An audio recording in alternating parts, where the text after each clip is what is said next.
¿Qué tal, queridos amigos, apreciados hermanos en Cristo? Es un placer saludarles en el nombre del Señor.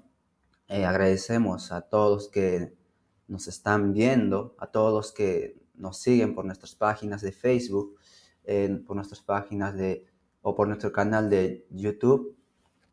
Agradecemos por sus oraciones y por sus buenos comentarios de ánimo. Y vamos a continuar con este estudio sobre esta serie que estamos realizando, sobre el pacto eterno, las promesas maravillosas de nuestro Creador. Y en esta oportunidad, pues vamos a tocar un tema muy importante. Si te has perdido anteriores temas o no lo has visto, pues te invito a que visites a nuestra página de Facebook, a nuestro canal de YouTube, que ahí lo subimos todos los videos. Y antes de comenzar, me gustaría me gustaría que inclines tu rostro y me acompañes con una oración ahí donde te encuentres. Oremos. Padre nuestro que estás en los cielos, alabado y bendito sea su nombre.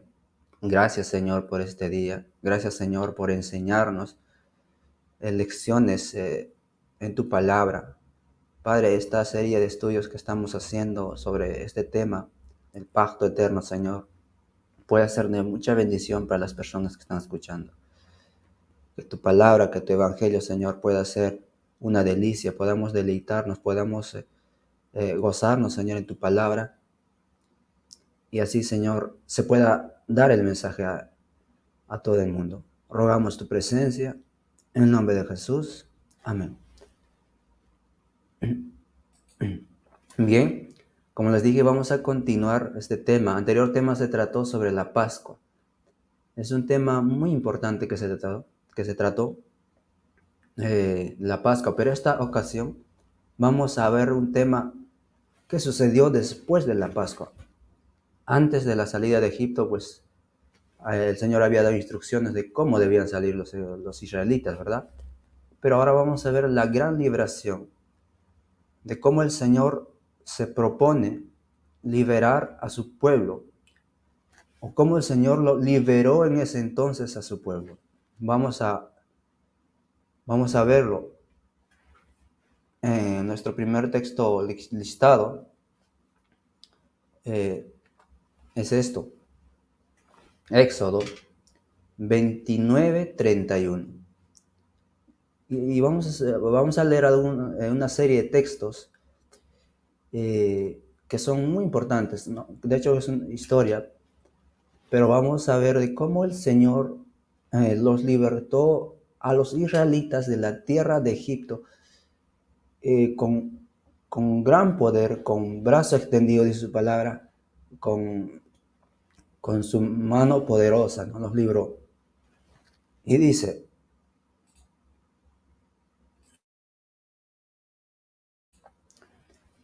y aconteció que a la medianoche Jehová hirió a primogénito en la tierra de Egipto, desde el primogénito de Faraón, que se sentaba sobre su trono, hasta el primogénito del cautivo que estaba en la cárcel, y todo primogénito de los animales. Y se levantó aquella noche Faraón, él y todos sus siervos, y todos los egipcios, y hubo gran clamor en tierra de Egipto. ¿Por qué? Porque no había casa donde no hubiese un muerto. Habían muerto todos los primogénitos, incluso los primogénitos, dice, de los animales, ¿no? Pero la casa de Israel, o el pueblo de Israel, estaba libre de eso, ¿no? Porque habían obedecido la voz del Señor, que había dicho que pinten los dinteles de la casa con sangre, ¿no? Ahora sigue diciendo: e hizo llamar a Moisés y a Aarón de noche y les dijo, está hablando Faraón, ¿no? Salid en medio de mi pueblo vosotros y los hijos de Israel, e id, servid a Jehová como habéis dicho. Al fin, Faraón estaba permitiendo que el pueblo de Israel abandonara Egipto. Sigue diciendo: tomad también vuestras ovejas, vuestras vacas, como habéis dicho, e idos y bendecidme a mí A mí también, ¿no? Y los egipcios, dice, apremiaban al pueblo dándose prisa a echarlos de la tierra, porque decían, todos somos muertos. Y los llevó el pueblo, y llevó el pueblo su masa antes que leudase, su masa, sus masas envueltas en sus sábanas, sobre sus hombros. E hicieron los hijos de Israel conforme al mandamiento de Moisés, pidiendo de los egipcios alhajas de plata y de oro y vestidos. El pueblo estaba con temor, ¿no? Y por eso dice que apremiaban al pueblo para que se dieran prisa a salir, porque decían que todos somos muertos, ¿no? Estarían de temor. Sigue diciendo, y Jehová dio gracia al pueblo delante de los egipcios, y les dieron cuanto pedían. Así despojaron a los egipcios. Partieron los hijos de Israel de Ramsés a Sucot, como 600,000 hombres de a pie, sin contar los niños. Imagínense. Me imagino que con todo, mujeres, niños, hombres, porque a los hombres se les contaba o se los reconocía mayores de 20 años para arriba. Y los demás pues eran como niños, ¿no? De 20 años para abajo. Y un aproximado de 2 millones de israelitas salieron. Y entre ellos también estaba otra multitud, ¿no? Dice, y también subió con ellos grande multitud de toda clase de gentes y ovejas, perdón, y muchísimo ganado. Ahora dice que el premio de, perdón, el pueblo egipcio, pues le dice, le estaba dando, o el pueblo israelita había despojado del pueblo egipcio sus riquezas, ¿no? Incluso eso lo había prometido o lo había dicho a Abraham, Jehová, el Dios, que el pueblo de Israel iba a salir con gran riqueza, ¿no? Y ahí estamos viendo el cumplimiento de que sí, realmente el pueblo de Israel va a salir con gran riqueza. Ahora, dice, y luego que Faraón dejó ir al pueblo, dice que Dios no los llevó por el camino de la tierra de los filisteos, que estaba cerca, porque dijo Dios, para que no se arrepienta el pueblo cuando vea la guerra y se vuelva a Egipto. De hecho, algunos historiadores dicen que para llegar a la tierra de los filisteos estaba como más o menos un aproximado de 400 kilómetros. Si hubieran ido por ese camino, los israelitas hubieran caminado 15 kilómetros al día, hubieran llegado aproximadamente un mes a la tierra de Egipto, perdón, a la tierra de Canaán. Pero dice que Dios no los llevó porque quizá el pueblo se hubiera arrepentido viendo la guerra y se hubiera vuelto a Egipto, ¿no? Como vemos más adelante cómo se queja el pueblo de Israel. Dice, mas hizo Dios que el pueblo rodease por el camino del desierto del Mar Rojo, y subieron los hijos de Israel de Egipto armados. Interesante. Ellos subieron de la tierra de, bueno, dice, los hijos de Israel subieron armados, ¿no? De Egipto, bien equipados, con toda la riqueza, con todas las provisiones, y así salieron, ¿no? Claro, salieron apresuradamente, dice la palabra de Dios también. Ahora, dice que partieron de Sucot y acamparon en Etam, a la entrada del desierto. Hay algo interesante que la Biblia relata. Dice que y Jehová iba delante de ellos de día en una columna de nube para guiarlos por el camino, y de noche en una columna de fuego para alumbrarlos, a fin de que anduviesen de día y de noche. Imagínense cuán misericordioso es el Señor. Dice, nunca se apartó de delante del pueblo la columna de día, ni de noche la columna de fuego. Wow, qué gran amor de Dios, qué misericordia de Dios. Entendemos que el Señor estaba guiando a ese pueblo. Ahora dice, habló Jehová a Moisés diciendo, ¿no? Que den vuelta y acampen, ¿no? Junto al mar. Ahora, porque Faraón dirá a los de los hijos de Israel, ¿no? Encerrados están, ¿no? En la tierra, el desierto los ha encerrado. Dice, yo endureceré el corazón de Faraón para que lo siga, ¿no? Y de hecho este tema también vimos el endurecimiento del corazón de Faraón. No es que Dios lo endurecía, ¿no? Sino que él mismo obstinadamente rechazaba lo que el Señor le estaba dando, o lo que Moisés daba el mensaje, ¿no? Y bueno, si se han perdido este tema, la predicación del Evangelio en Israel, perdón, en Egipto, pues les animo a que vean, ¿no? Es un tema muy interesante. Dice, para que lo siga, y seré glorificado en Faraón y en todo su ejército, y sabrán los egipcios que yo soy Jehová. Y ellos hicieron así. Ahora, dice, y fue dado aviso al rey de Egipto que el pueblo huía, ¿no? Ahora el Faraón dice con sus siervos, ¿cómo hemos hecho esto de haber dejado ir a Israel para que no nos sirva? ¿Qué es lo que hace? Unce su carro, toma consigo a su pueblo y dice, tomó 600 carros escogidos y todos los carros de Egipto y los capitanes sobre ellos, y empieza a perseguir al pueblo de Israel. Dice, y endureció Jehová el corazón de Faraón, rey de Egipto. Y él siguió a los hijos de Israel. Dice, pero los hijos de Israel habían salido como mano poderosa, ¿no? Entonces los alcanzan acampados junto al mar. Estaban ahí y los egipcios lo alcanzan. Y sigue diciendo, cuando Faraón se hubo acercado, los hijos de Israel, dice, alzaron sus ojos. Dice, ven cómo venían los egipcios tras ellos. Entonces, dice Israel, temieron en gran manera y clamaron a Jehová y dijeron a Moisés. Ahí vemos la primera queja del pueblo de Israel. Dice, no había sepulcros en Egipto que nos has sacado para que muramos en el desierto. ¿Por qué has hecho esto así con nosotros? Que nos has sacado de Egipto. ¿No es esto lo que te habíamos dicho en Egipto diciendo, déjanos servir a los egipcios? Porque mejor nos fuera servir a los egipcios que morir nosotros en el desierto. Imagínense ese pueblo que había visto la mano de Dios y ahora estaba empezando a quejarse. Dice, y Moisés dijo al pueblo, wow, interesante Moisés, no temáis, estad firmes y ved la salvación de Jehová, que Jehová hará con vosotros, porque los egipcios que habéis visto hoy, nunca más para siempre lo veréis. Jehová peleará por vosotros y vosotros estaréis tranquilos. Ahí vemos la educación que Moisés había recibido en el desierto, de paciencia, de tranquilidad, de confianza, de completa dependencia de Dios. La educación que recibió Moisés en el desierto le sirvió para dirigir a ese pueblo rebelde. Ahora, vemos la historia que es bien conocida, ¿verdad? Que fueron librados, como el pueblo de Israel es librado ante la orden del Señor, pues el mar se retira, dejando un camino para que el pueblo de Israel pasara en seco.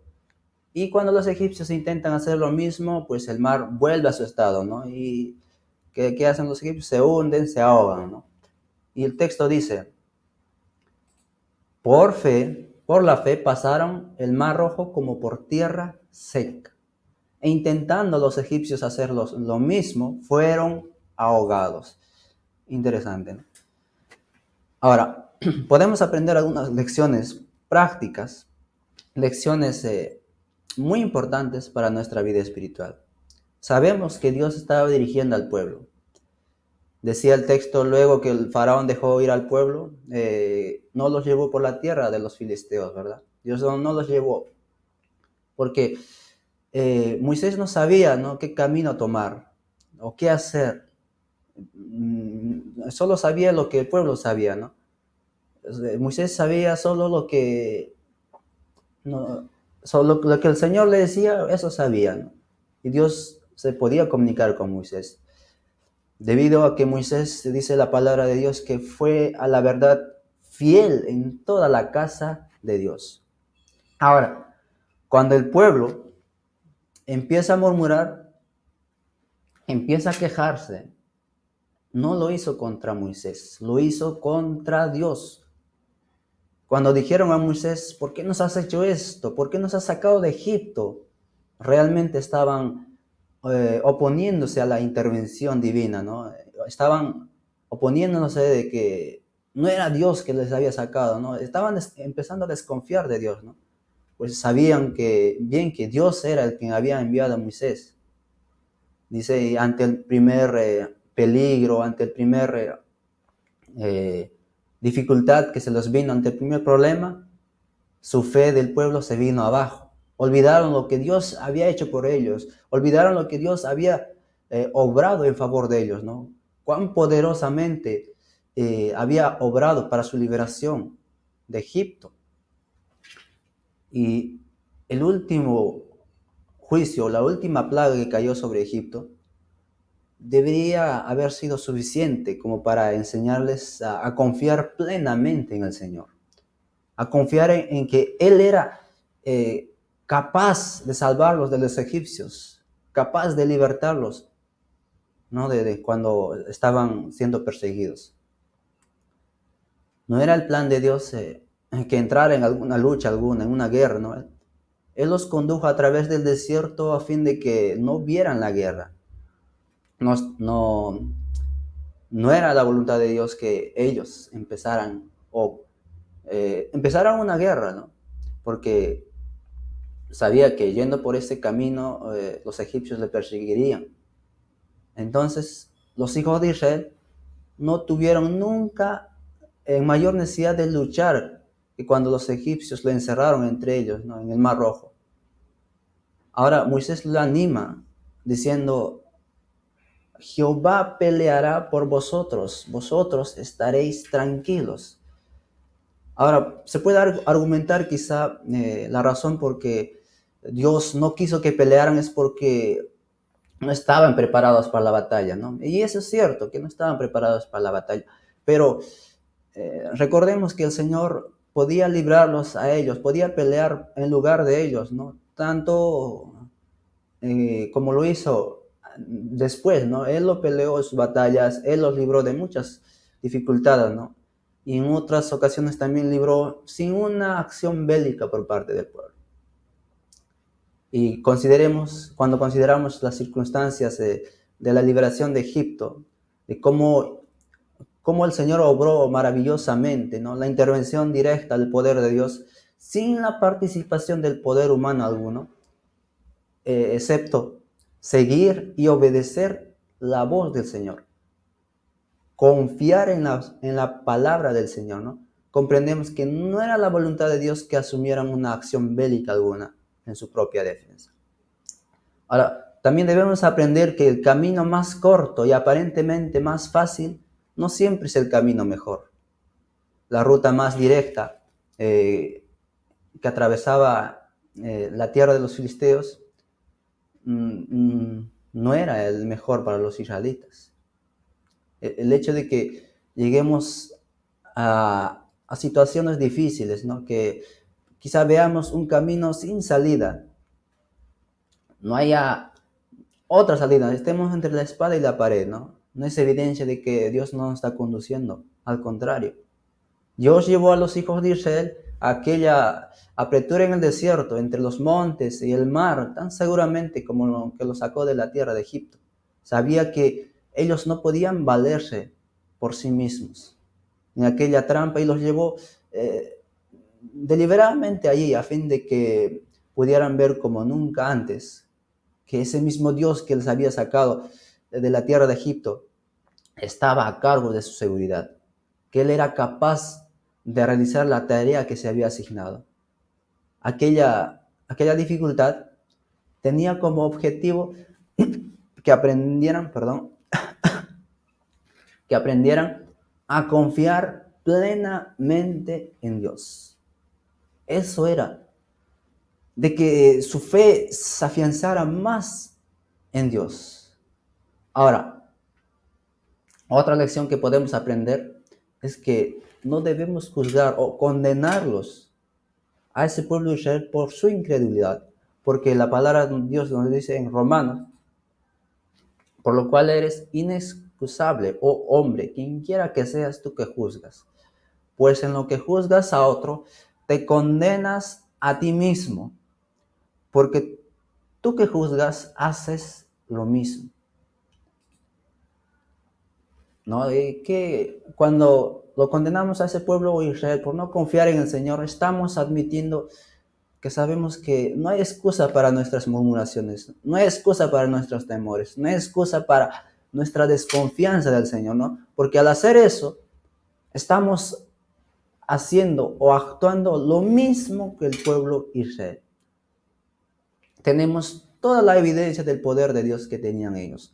Y quizá tenemos aún mucho mayor que los israelitas, ¿no? Y si podemos ver lo insensato de su miedo, de su maldad, su murmuración, de su queja, ¿no? Ese pueblo de Israel, asegurémonos de no estar mostrando mayor insensatez y maldad que ellos, ¿no? No seamos como ese pueblo de Israel, ¿no? Quejándonos, pero tampoco lo juzguemos y tampoco actuemos nosotros, quizá de la misma manera.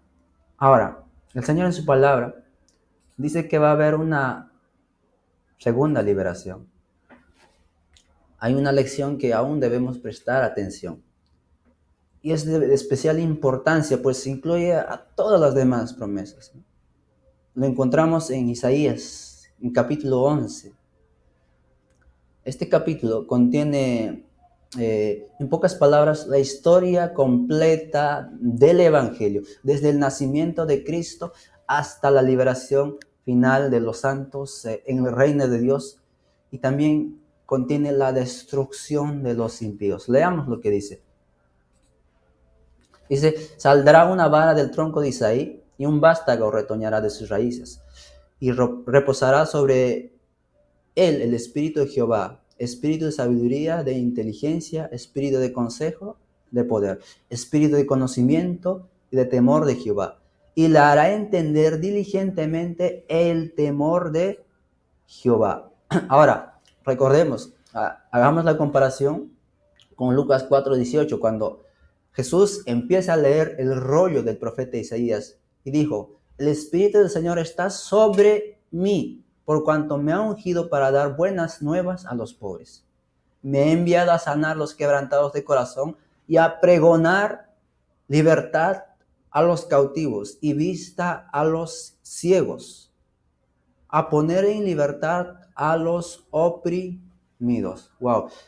Mira, sigue cómo sigue diciendo el texto de Isaías. No juzgará según la vista de sus ojos, ni arguirá por los que oigan sus oídos, sino que juzgará con justicia a los pobres, y arguirá con equidad por los mansos de la tierra, y herirá la tierra con la vara de su boca, y con el espíritu de sus labios matará al impío, y será la justicia cinto de sus lomos, y la fidelidad cintura de sus, y la fidelidad ceñidor de su cintura. Ahora, comparemos este texto con lo que dice Apocalipsis. Vamos a leer algunos textos. De hecho, les invito a que puedan leer Apocalipsis 19:11 para adelante. Dice el profeta Juan, el profeta de Patmos también se lo conoce, o el discípulo amado, ve un caballo blanco y dice que lo montaba se llamaba fiel y verdadero, ¿no? Que juzga con justicia y pelea. Y ahí en su vestido tenía una ropa teñida en sangre y su nombre es el Verbo de Dios, ¿no? Jesucristo. Ahora dice que él va a regir las naciones con vara de hierro, ¿no? Y él pisa el lagar del vino del furor y de la ira del Dios Todopoderoso. Ahora, hay otra visión que él ve. Ve a la bestia, a los reyes de la tierra, a sus ejércitos, reunidos para guerrear, dice, contra el que montaba el caballo y su ejército. Sigue diciendo versículos más adelante. Y la bestia fue apresada, ¿no? Y con ella el falso profeta que había hecho señales delante de los cuales había engañado a los que recibieron la marca de la bestia y había adorado su imagen. Dice, estos dos fueron lanzados vivos dentro de un lago de fuego que arde con azufre, y los demás fueron muertos con la espada que salía de la boca del que montaba el caballo. Y todas las aves se saciaron de las carnes de ellos. Interesante. Ahora, al comparar estos textos, vas a comprender cuánto abarca esto. Nos lleva a la destrucción de los impíos. Abarca el día completo de la salvación. Por eso dijimos que en este capítulo contiene, en pocas palabras, la historia completa del Evangelio, ¿no? Desde el nacimiento de Cristo hasta la liberación final de los hijos de Dios, ¿no? En el reino de Dios, y la destrucción de los impíos. Ahora, mira lo que sigue diciendo el texto en Isaías 11:12. Acontecerá que en aquel tiempo que la raíz de Isaí, la cual está puesta en pendón a las naciones, será buscada por las gentes, y su habitación será gloriosa. Y asimismo, acontecerá en aquel tiempo que Jehová alzará otra vez su mano para recobrar el remanente de su pueblo. Y menciona, ¿no? Egipto, Asiria, Patros, ¿no? Dice, y levantará pendón a las naciones, y juntará a los desterrados de Israel, y reunirá a los esparcidos de Judá de los cuatro confines de la tierra. Interesante, de los cuatro confines de la tierra. Encontramos acá una vez más la liberación del pueblo de Dios. Es la segunda vez que el Señor se dispone a hacer esa obra, y lo va a lograr.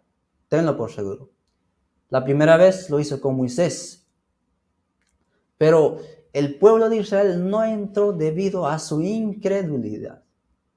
La segunda vez tendrá el resultado la salvación eterna de su pueblo, ¿no? Y observemos que la reunión final de su pueblo tiene lugar mediante Cristo, quien es el estandarte, quien es el pendón para las naciones.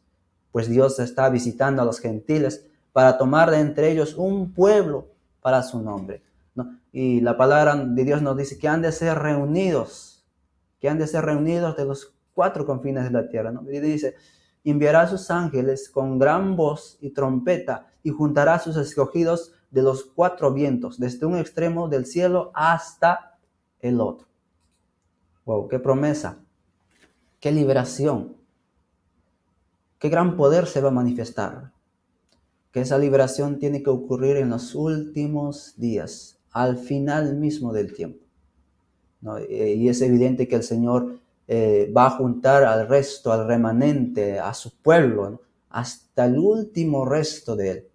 Ahora, presta atención a esta promesa que se encuentra en Isaías también en versículo 11. Una promesa, es un recordatorio, dice, y habrá un camino para el remanente de su pueblo. El que quedó en Asiria, el que quedó en Asiria de la manera que lo hubo para Israel en el día que subió de la tierra de Egipto. Interesante. La obra de liberar a Israel de Egipto comenzó mucho antes en que abandonaran efectivamente aquella tierra. ¿Saben cuándo comenzó? Comenzó el mismo día que Moisés fue a Egipto. Comenzó a hablar al pueblo sobre el propósito de Dios. Empezó a explicar la promesa hecha a Abraham, la promesa que ya era el tiempo de que se cumpliera esa promesa. Y Moisés predicó el evangelio en Egipto, predicó el evangelio a Faraón. Dios, por medio de Moisés, estaba predicando el evangelio.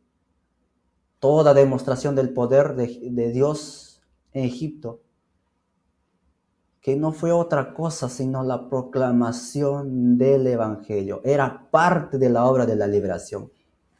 Y de esa manera el Señor dispone su brazo por segunda vez para liberar al remanente de su pueblo. Y por eso dice la Escritura, Pablo dice, en tiempo aceptable te he oído, y en día de salvación te he socorrido. He aquí ahora el tiempo aceptable, he aquí ahora el día de salvación. Hoy es ese día de salvación. Ahora, Romanos también nos dice que todo Israel será salvo, dice, y luego todo Israel será salvo, como escrito está. Vendrá de Sión el libertador, que apartará la impiedad de Jacob. ¿Verdad? Que apartará de Jacob la impiedad. La obra, podemos decir, la obra de liberar al pueblo de Dios de la esclavitud, del pecado, es lo mismo que la liberación final, ¿no? Cuando el Señor venga por segunda vez, ¿saben lo que va a pasar cuando el Señor venga por segunda vez? Nos dice Filipenses 3:21, el cual transformará el cuerpo de la humillación nuestra para que sea semejante al cuerpo de gloria suya, por el poder con el cual puede también sujetar a sí mismo todas las cosas. El poder mediante el cual serán transformados nuestros cuerpos es el poder de la resurrección. Es el poder por el que nuestros pecados resultan dominados y somos liberados o libertados del control de ellos, ¿no? Es el poder que el Señor desea darnos. Es por eso ese mismo poder que se manifestó en la liberación de Israel en Egipto, ¿no? Y el apóstol Pablo entendía eso. El apóstol Pablo comprendió y por eso dijo en esta ocasión en Romanos 1:16, porque no me avergüenzo del Evangelio, porque es poder de Dios para salvación a todo aquel que cree, al judío primeramente y también al griego. Aquel que no conoce el poder del Evangelio, aquel que se avergüenza del Evangelio, es que realmente no conoce este poder del Evangelio. El poder capaz de salvar, el poder capaz de transformar, el poder capaz de darte la victoria sobre el pecado. Ese mismo poder el Señor desea darnos, impartirnos a nosotros.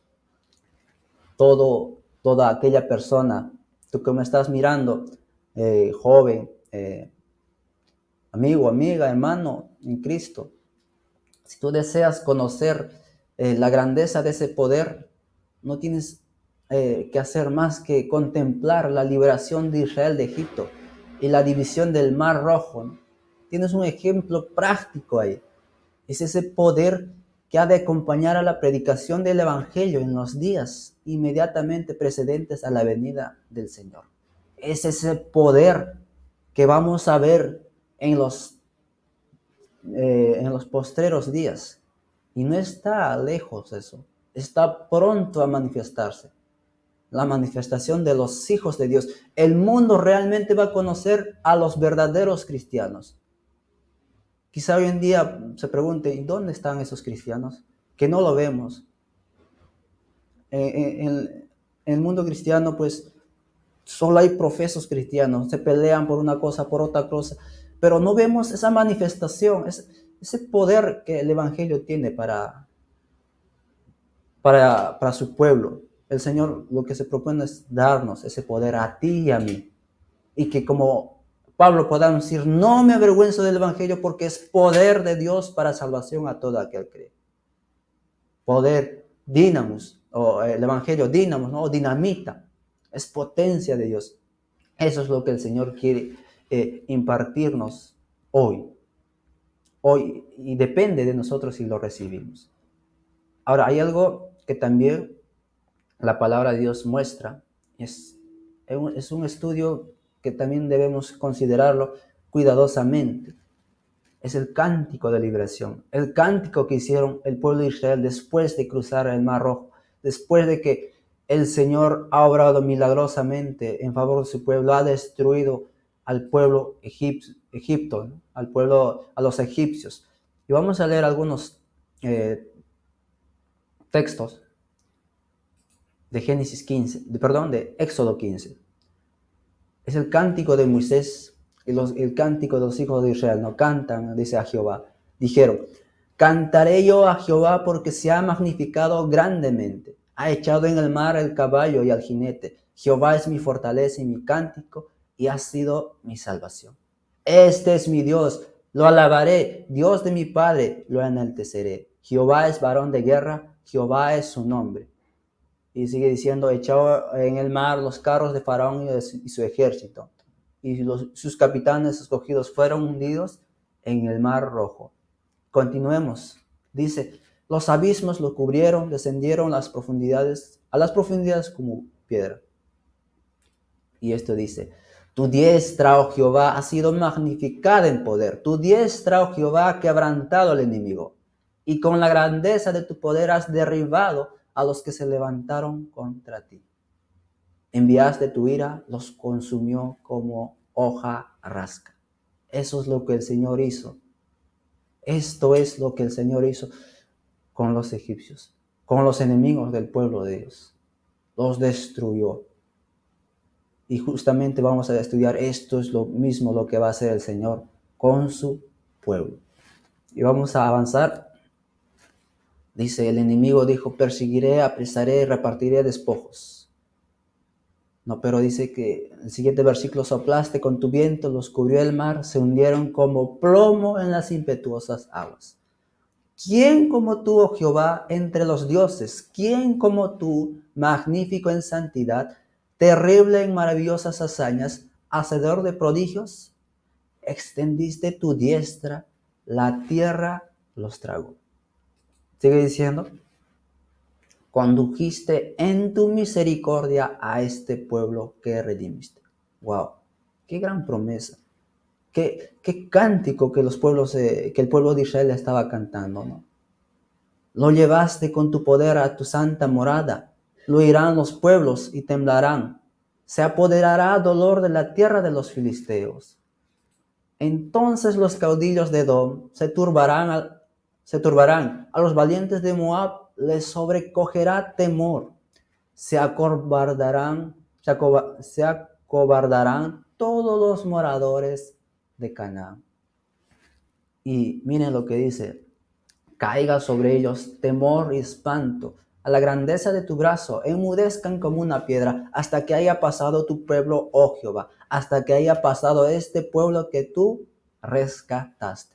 Tú lo introducirás y los plantarás en el monte de tu heredad, en el lugar de tu morada que tú has preparado, oh Jehová, en el santuario que tus manos, oh Jehová, han afirmado. Jehová reinará eternamente y para siempre. Y miren, de hecho esta promesa se hubiera cumplido. Y de hecho, veamos el siguiente texto. Cuando Moisés envió a los 12 espías, estos 12 espías que fueron a Jericó, a la casa de Ra, ella dice, sé que Jehová os ha dado esta tierra, porque el temor de vosotros ha caído sobre nosotros. Y todos los moradores del país ya han desmayado por causa de vosotros, ¿no? Luego sigue diciendo, porque hemos visto lo que Jehová ha hecho en el Mar Rojo, cómo saliste de Egipto con mano poderosa, cómo habéis derrotado a los reyes, todo esto.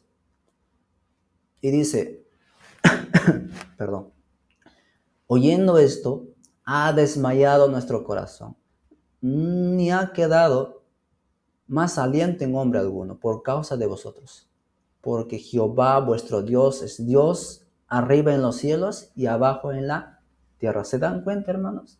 ¿Se dan cuenta de que el Señor, si hubieran permanecido fieles a ese canto, el Señor hubiera hecho esas maravillosas promesas?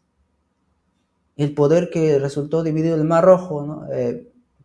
Permitiendo que el pueblo atravesara a salvo, es el mismo poder que evitaría el ataque de sus enemigos. Si hubieran avanzado en la fe, el pueblo de Israel, en el momento de que tuvieron su liberación, no hubiese sido batalla alguna necesaria, no hubiese sido necesaria alguna batalla. Ningún enemigo se había atrevido a atacarlos, ¿no? Como leímos el texto. El temor de Jehová había caído sobre todos los moradores de Canaán. Estaban de miedo. Dice que ya no había ni siquiera aliento en hombre alguno por causa de vosotros. Por causa de que el Señor estaba obrando. Por causa de que el Señor, cómo había sacado al pueblo de Israel. Y la historia, los rumores corrían rápido. Y todo Canaán conocía cómo Dios había libertado al pueblo de Israel. Con gran poder. Y es ese mismo poder que tenían que dar a conocer en el nombre del Señor. Ahora podemos comprender que el Señor los condujo de la forma en que lo hizo, ¿no? Mediante un acto final de liberación. Estaba dispuesto el Señor a enseñarles de que nunca más temieran al hombre. Y de esa manera tenían que dar a conocer el nombre del Señor, con ese poder, ¿no? Y debían predicar el evangelio del reino de los cielos a toda la tierra como preparación para el fin. El pueblo de Israel tenía que ser una nación santa, un reino de sacerdotes. Tenían que ser maestros. Los sacerdotes tenían que enseñar a las naciones paganas a conocer a ese Dios. Tenían que enseñar el temor de Dios, ¿no? Era una obra que debían realizar antes de que la promesa pudiera ser plenamente cumplida, la promesa de Abraham.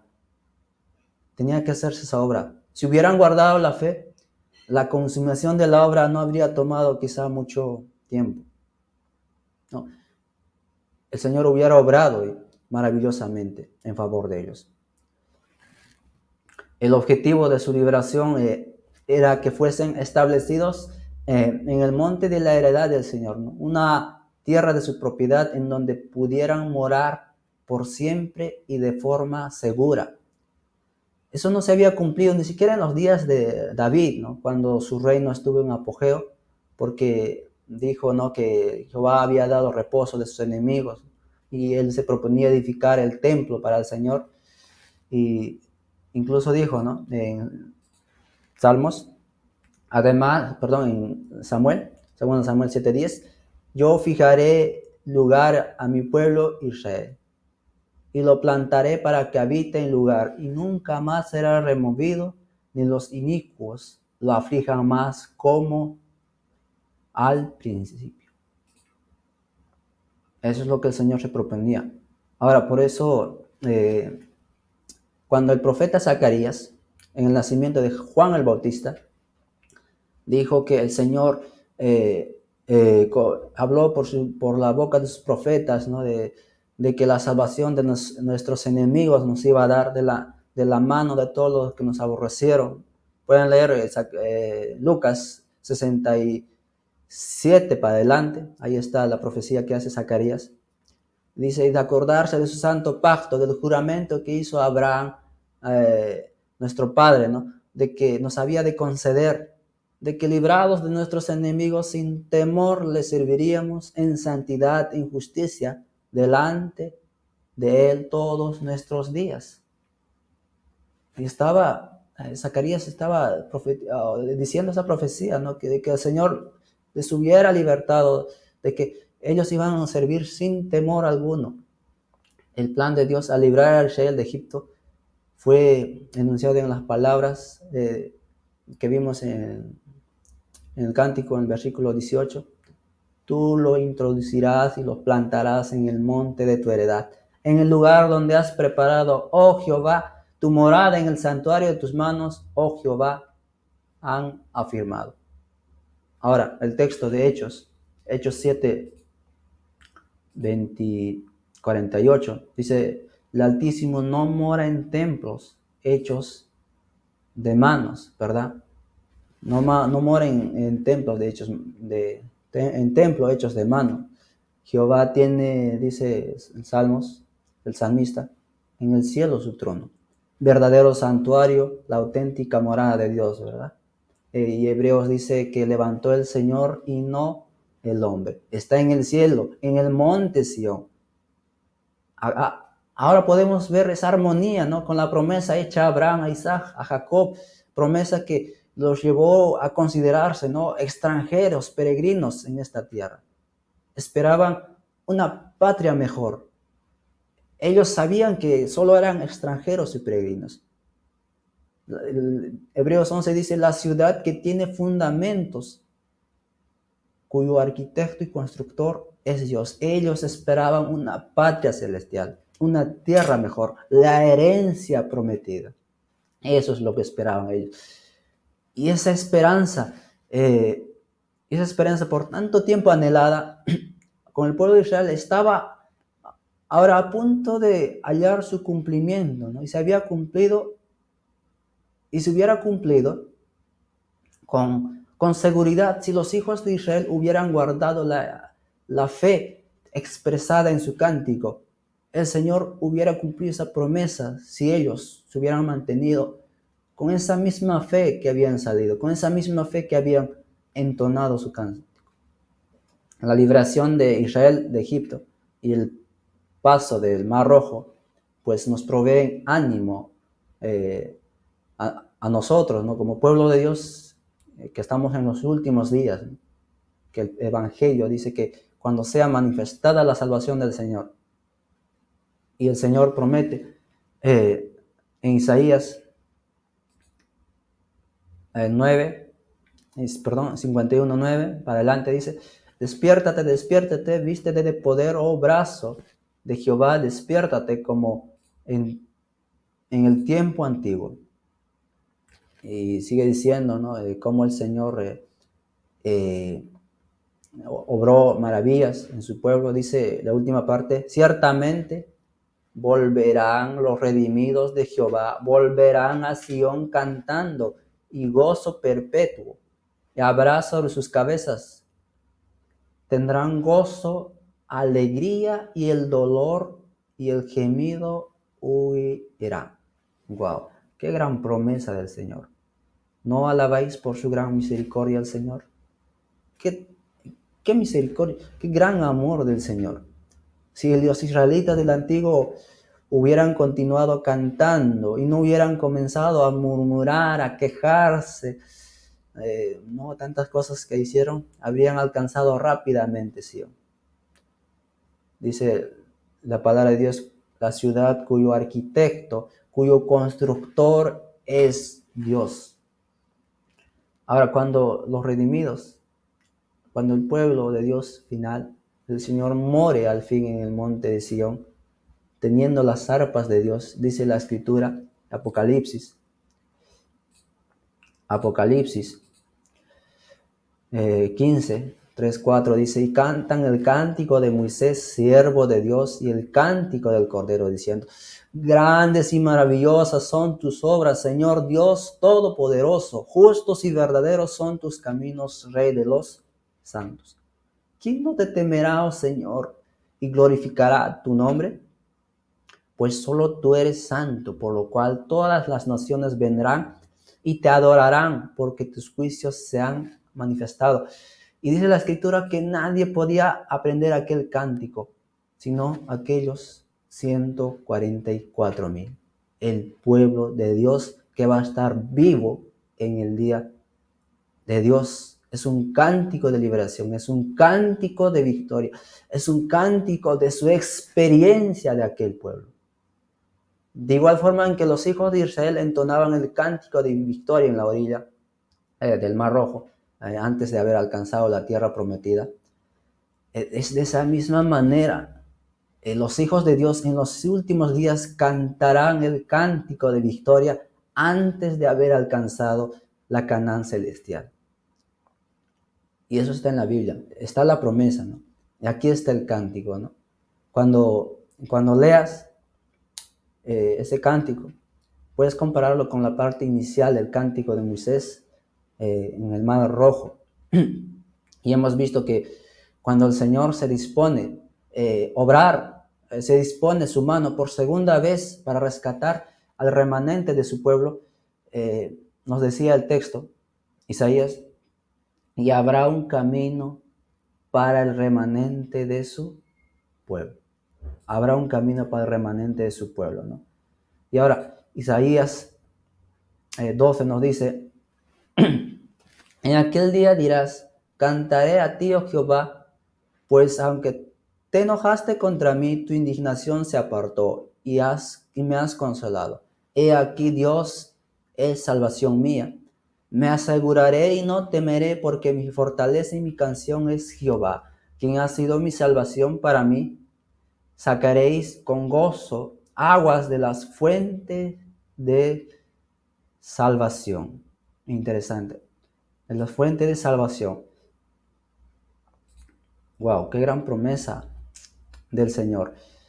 Ahora, el siguiente texto dice: y diréis en aquel día: cantad a Jehová, aclamad su nombre, haced célebres en los pueblos sus obras. Recordad que el nombre de Jehová recordad que su nombre es engrandecido.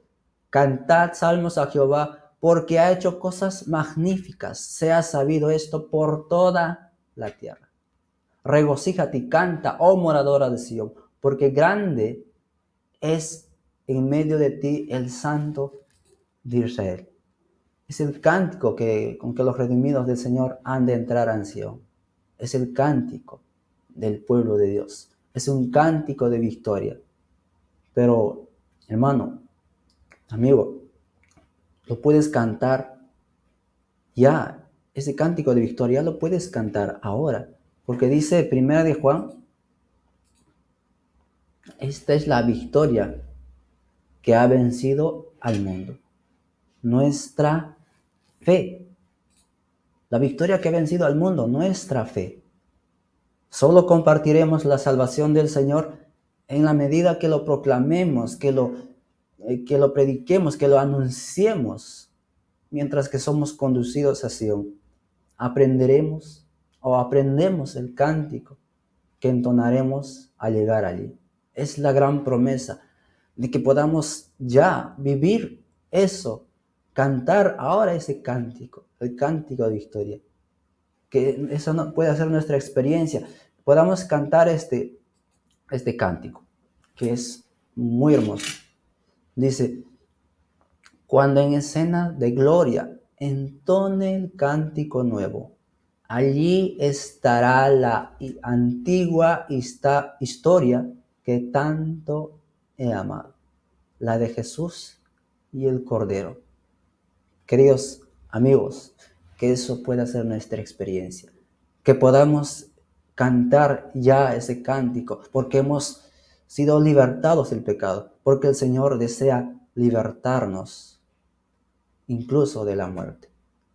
Desea darnos la victoria sobre el pecado, la victoria sobre Satanás, la victoria sobre la muerte. Esa es la gran promesa. ¿Y cuán grande va a ser ese día? ¿Cuán grandioso va a ser ese día de liberación? El Señor sacó a su pueblo con mano poderosa, con brazo extendido, los libertó y hoy quiere hacer eso mismo. Nuestra parte es confiar en las promesas del Señor, así como en un inicio el pueblo confió en las palabras del Señor. Y vivimos cómo el Señor obró poderosamente en favor de su pueblo. El Señor está dispuesto a acabar su obra, está dispuesto a concluir su obra. Yo creo, hermanos, y estoy seguro de que este es la última generación. Tú y yo somos parte de esa generación. Qué gran privilegio, hermanos, vivir en los últimos etapas del tiempo del fin. Ver todas las cosas que van a suceder, ver los acontecimientos, el cumplimiento de las profecías finales y cómo el Señor va a magnificar su poder en su pueblo. Se va a ver esos verdaderos cristianos que quizá antes nunca se han visto. Esa generación final, la última generación, que va a proclamar el Evangelio con el poder de Dios, que va a proclamar el Evangelio en sus vidas por testimonio a todas las naciones, acompañado con el poder de su Santo Espíritu. Se va a dar el fuerte pregón y se va a dar el mensaje del tercer ángel, que se une ahí el mensaje del cuarto ángel, ¿no? Apocalipsis 18:1, que va a alumbrar la tierra con su gloria. La lluvia tardía, el fuerte pregón. Y el mensaje se va a expandir como fuego en el rastrojo. Hermano, yo quiero ser partícipe de ese fuerte pregón. La pregunta es, ¿tú quieres ser partícipe de ese fuerte pregón? Está en ti y en mí decidir si queremos ser parte de esa manifestación de los hijos de Dios. El deseo, el anhelo mío es que podamos ser parte de ese gran evento que va a suceder. Y no está muy lejos. El Señor desea terminar, desea culminar su obra. Nuestra parte es entregarnos cada día al Señor. Señor, ¿qué quieres que haga? Señor, muéstrame tu voluntad. El Señor nos muestra en su palabra. Está en su palabra, ¿qué es lo que debemos hacer? El Señor nos dirige en todo lo que hagamos, cuando nos entregamos completamente al Señor, Él está dispuesto a guiarnos. Él se compromete a dirigirnos, a conducirnos. Él se encarga de todas las cosas. No os preocupéis por lo que va a venir. No os preocupéis por las cosas terrenales. Buscad primeramente el reino de Dios y su justicia, y todos los demás os serán por añadidura. ¿Confiamos en eso? ¿Creemos en esa promesa? Si eso es así, el Señor te bendiga. Oremos. Acompáñame donde estás y vamos a elevar una oración. Padre nuestro que estás en los cielos, gracias por tu palabra. Gracias, Señor, por tus maravillosas promesas. Cuán grande es tus promesas, Señor. Muchas veces por nuestra incredulidad, por nuestro, quizá por nuestro orgullo, por el egoísmo, o tantas cosas, Señor, que hay en nosotros, no aceptamos tus promesas. Somos duros de corazón, incircuncisos de corazón. Padre, rogamos que puedas darnos una transformación total, un cambio de corazón. Este corazón de piedra, Señor, pueda ser transformado y puedas darnos un corazón de carne, para que podamos amar tu ley, deleitarnos, y tu palabra pueda ser más que la miel. Queremos entender más sobre este preciosísimo mensaje que tú nos has dejado. Alabado y magnificado sea tu nombre. Gracias, Señor.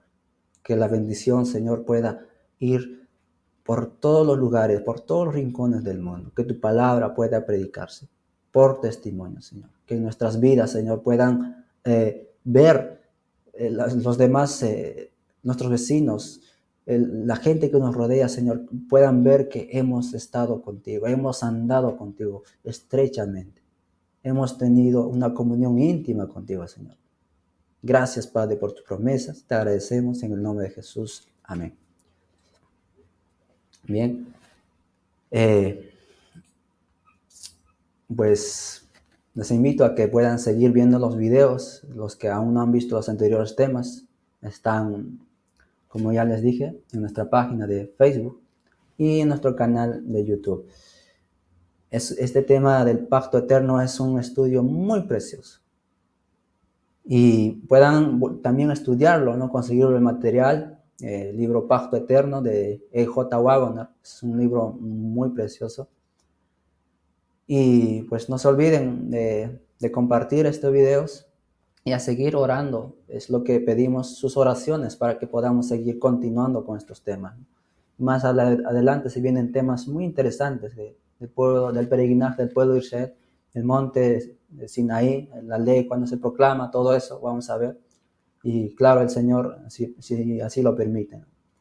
Y pues solo decirte que escudriñemos las escrituras, seamos como los nobles bereanos, escudriñando cada día, sin dejar nuestra comunión con el Señor. Querido amigo, hermano que me estás viendo, mi anhelo es que podamos ser parte de esa última generación, de ese grupo especial que va a proclamar el mensaje. El Señor nos pueda bendecir a cada uno de nosotros.